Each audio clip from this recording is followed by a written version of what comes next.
So the question from Facebook Live is about this local area, and that's why I felt compelled, since we're in this district, in this area, to ask the question, and that's about Southern Park Community Center. And the folks out there on Facebook are asking about your thoughts about what we might be able to do to have either a community center or some facilities in that park. But this is really your opportunity to do rebuttal, so you can address that and then move right into your rebuttal. And thank you all for having such decorum at this debate.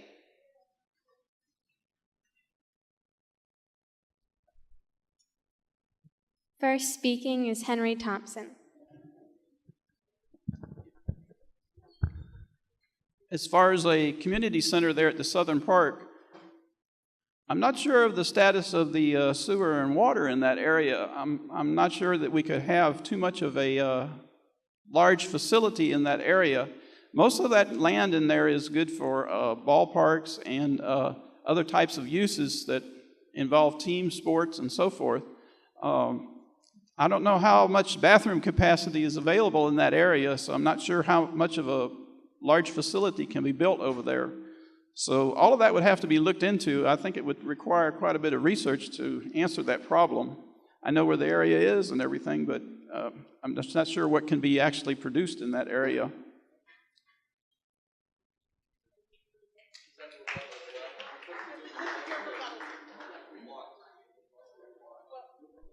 We'll also have closing argument. Yeah. Next is Reuben Collins.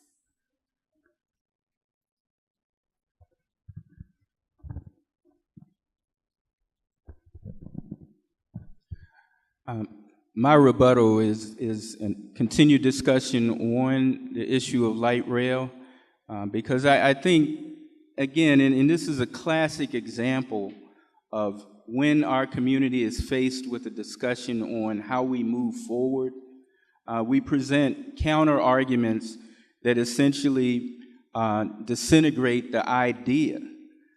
First point I want to make with light rail: the potential that exists through transit-oriented development around the scheduled train stops that would be placed in existence would provide potential opportunities for increased economic development. As many of you heard, the county has a project. It's called the Waldorf Urban Redevelopment Corridor. It works hand in hand with this light rail project. The importance of it is it provides an opportunity for economic development, for mixed-use development in the heart of Waldorf.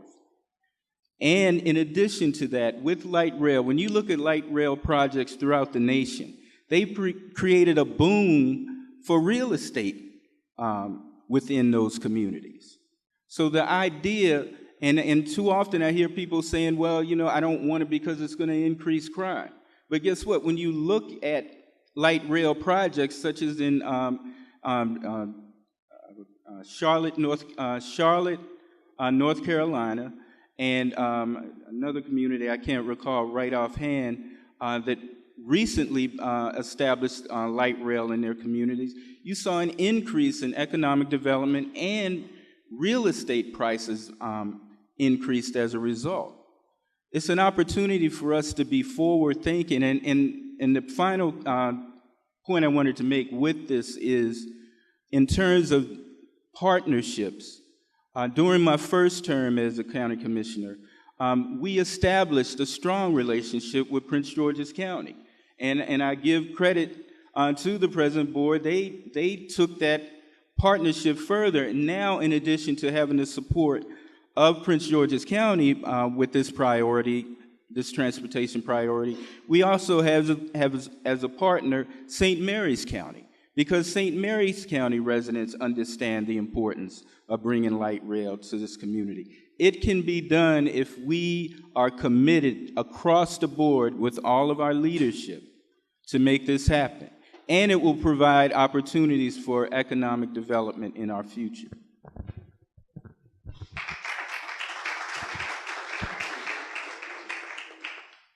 Peter Murphy.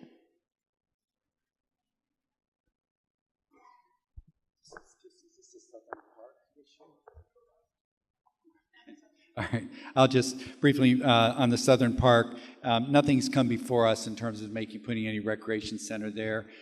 I would suggest, and I don't know this because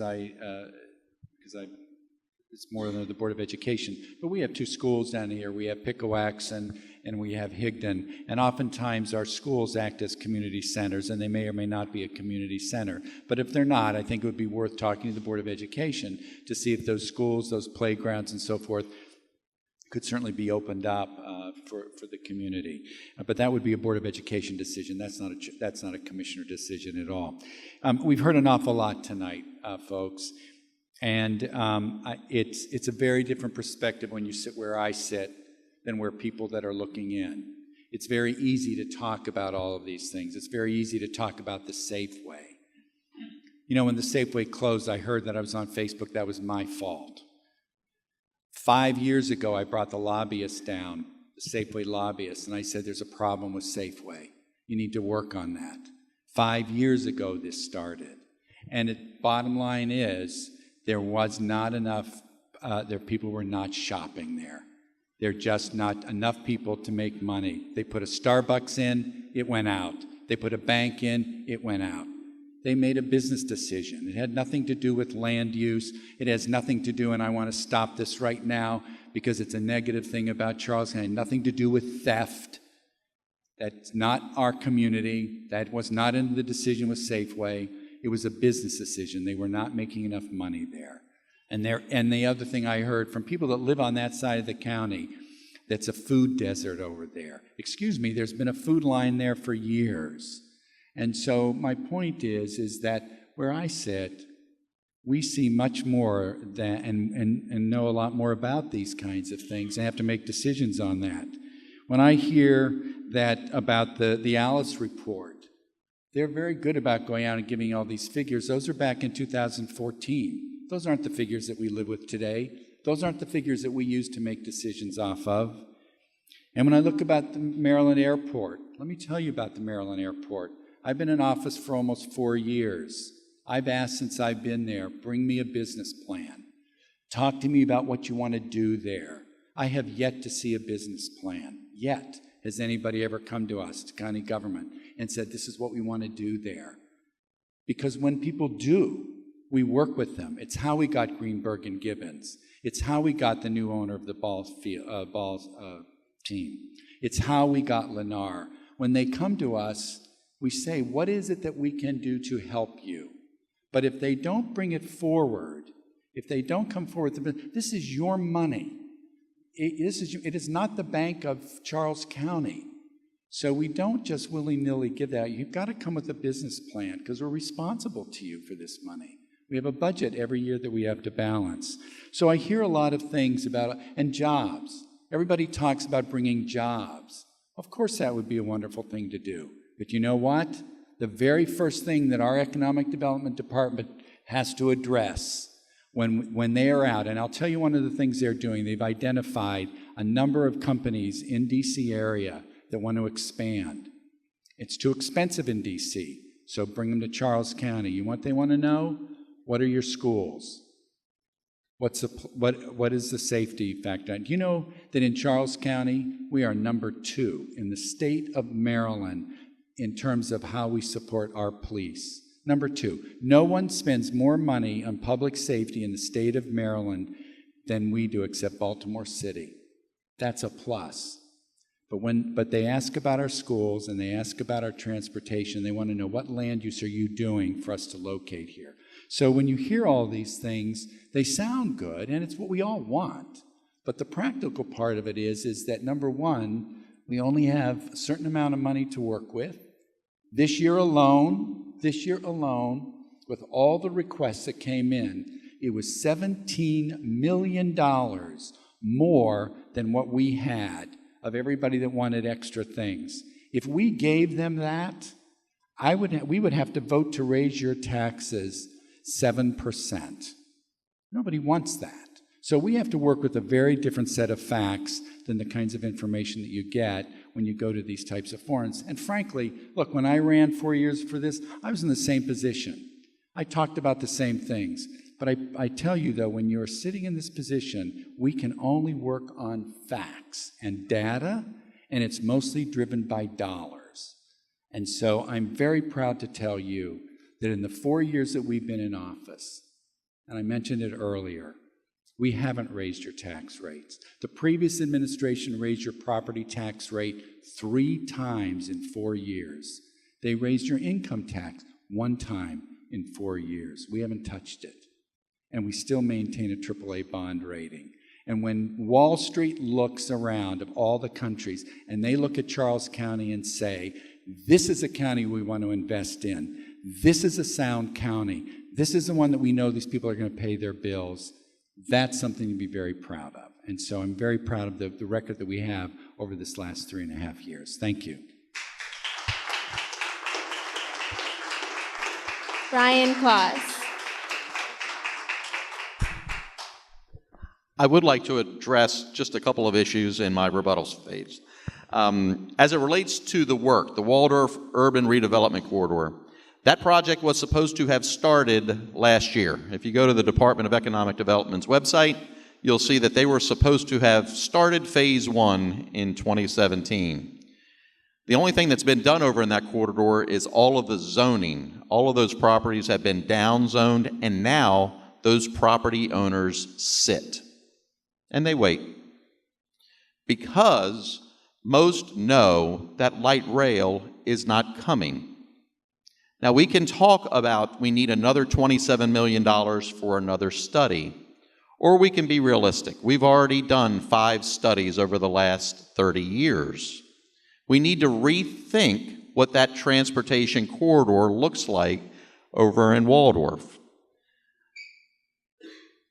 I want to use the example from when I worked in Reston. When I worked in Reston, all of my employees that worked for me lived in Reston. Their quality of life was so much better. We can do the exact same thing here in Charles County.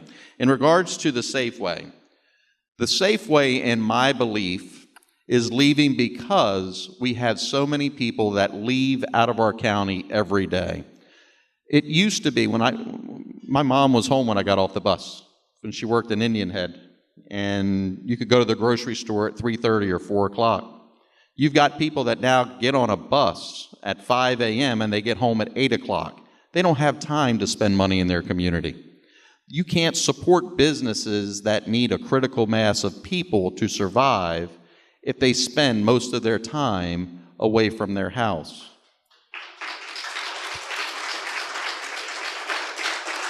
And then lastly, I want to talk about the Maryland Airport. The difference between the next Board of County Commissioners and the current Board of County Commissioners is I will be proactive in directing the Department of Economic Development to go to that asset and tell them how to make it successful. I won't sit back and wait for years for somebody to bring me a business plan. We have so many people. We now have so many people working in economic development that is their job. That's how you improve everyone's life, by being proactive and seeing a problem and finding a solution to it. Thank you very much.